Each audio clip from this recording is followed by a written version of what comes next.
In the year 2082, this legendary elite warrior surrendered to regular foot soldiers without throwing a single punch. If she fought back, her entire academy of young students would be eradicated by the massive Conda Brigade artillery.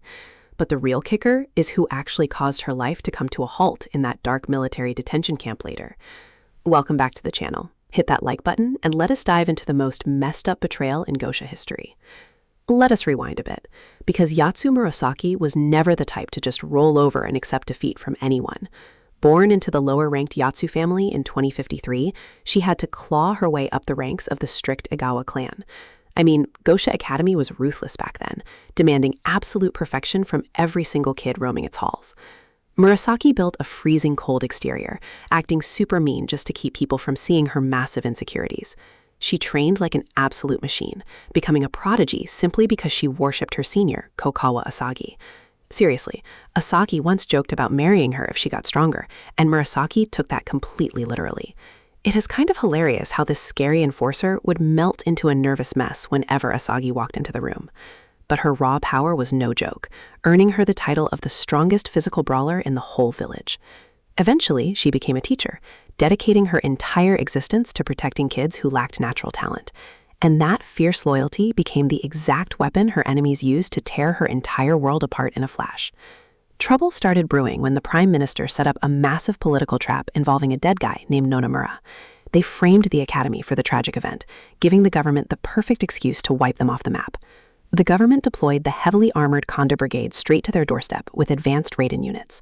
Murasaki stepped out to the front lines, smashing through their mechanical armor like it was made of cheap plastic. She held the defense line perfectly, refusing to let a single soldier step foot inside the school courtyard.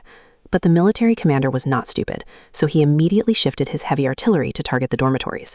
Those buildings housed dozens of trap students who had absolutely zero combat experience to defend themselves.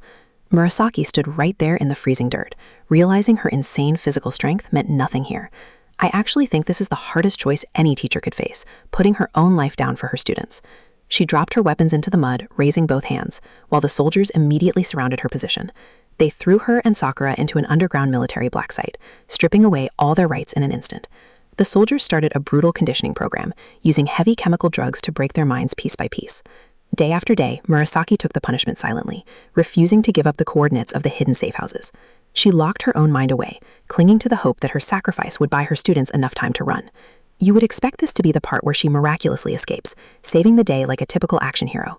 But reality in the year 2082 was brutally unfair, especially for someone who cared way too much about others.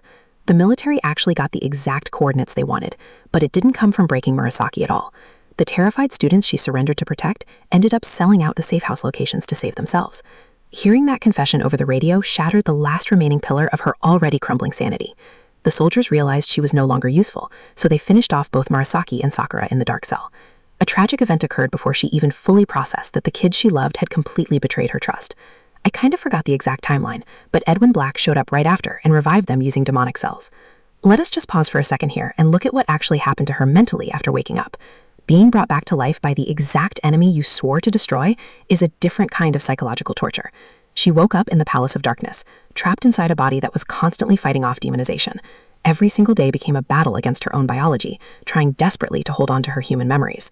This reminds me of that earlier incident in 2075, with the mad scientist Kiryu Sabato in the Chaos Arena.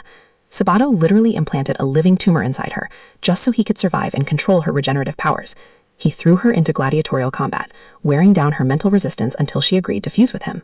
She only agreed to that disgusting fusion because Sabato promised to remove the explosive rings from Sakura. Weird fact though, Sabato actually stayed living inside her body for years, like a bizarre symbiote roommate. So Murasaki was already used to sacrificing her own physical autonomy just to keep her loved ones breathing. But the 2082 betrayal hit so much harder because her agency was stolen by the exact people she protected. In the true ending, Kokawa Asaka eventually snatched through the palace defenses and rescued her from Black. Sabato then managed to cure the demonic corruption, bringing Murasaki back from the absolute brink of despair. She went right back to teaching, forcing a smile while standing in the same courtyard where she surrendered. But you can see the lingering paranoia in her eyes whenever she looks at the newer generation of recruits.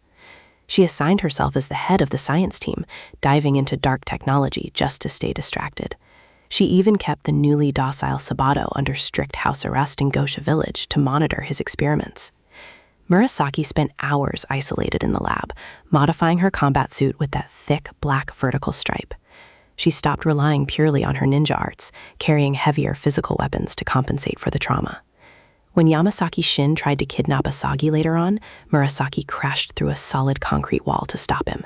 She tossed his armed guards across the room like ragdolls, ensuring Asagi could safely exit the compound.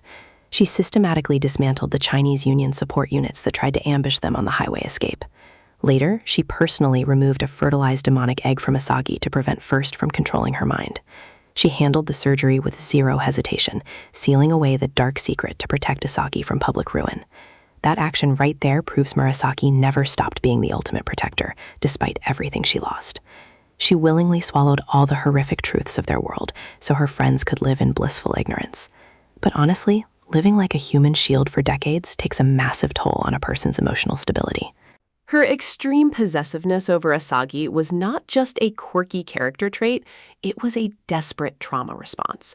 She pushed away Asagi's adopted kids, Kosuke and Asuka, because she viewed any new attachment as a liability. I remember playing through that route and just feeling incredibly exhausted by how much burden she carried alone. You expect video game characters to just bounce back from death, but her dialogue clearly showed permanent scars. She admitted her body could heal from any damage, but her mind was constantly teetering on the edge of breaking. The fear of becoming a mentally vacant shell stuck inside an eternally regenerating body haunted her every night. She kept training rigorously, treating every single sparring session as a matter of absolute life and death. The newer students found her training regimen taxing, completely unaware of the grim reality she prepared them for. They complained about her strict rules, never realizing those rules were written in the ashes of her past failures. Murasaki clashed heavily with the rebellious types because she knew firsthand what happens when discipline fails. She demanded perfection because a single mistake out in the field usually meant someone was not coming home alive. Even her comical admiration for Asagi felt like a coping mechanism to anchor herself to a simpler, happier time. She would drop her masculine tone and act super girly around Asagi just to pretend the horror never happened. It is honestly heartbreaking when you realize her entire tough persona was just a heavily fortified panic room. She desperately wanted to pet the neighborhood cats, but they always ran away from her intimidating dark aura. That small detail speaks volumes about her isolation, wanting to be gentle but only knowing how to be a weapon. She fought monsters, became a monster, and perished by human hands, all while trying to do the right thing. Her competitive instinct against other women was just her fighting for the tiny scrap of love she had left inside. She was willing to endure absolute humiliation as long as it guaranteed the survival of the people she valued. That is the tragic reality of being the absolute strongest shield. You are solely destined to take the hardest hits. In the end, Murasaki built a fortress of science and discipline that fundamentally changed Gosha Academy forever. But the Academy never truly realized that their greatest teacher was just a broken girl holding back the darkness. Honestly speaking, I think her story is a brutal reminder that loyalty is the most dangerous weapon in existence. It seems to me that the people who act the toughest are usually the ones carrying the most imaginable trauma. If you think about it, she never really stopped being a prisoner of war, even after returning to her normal life. We can only hope she eventually finds peace, but I doubt this cruel world will ever let her rest properly.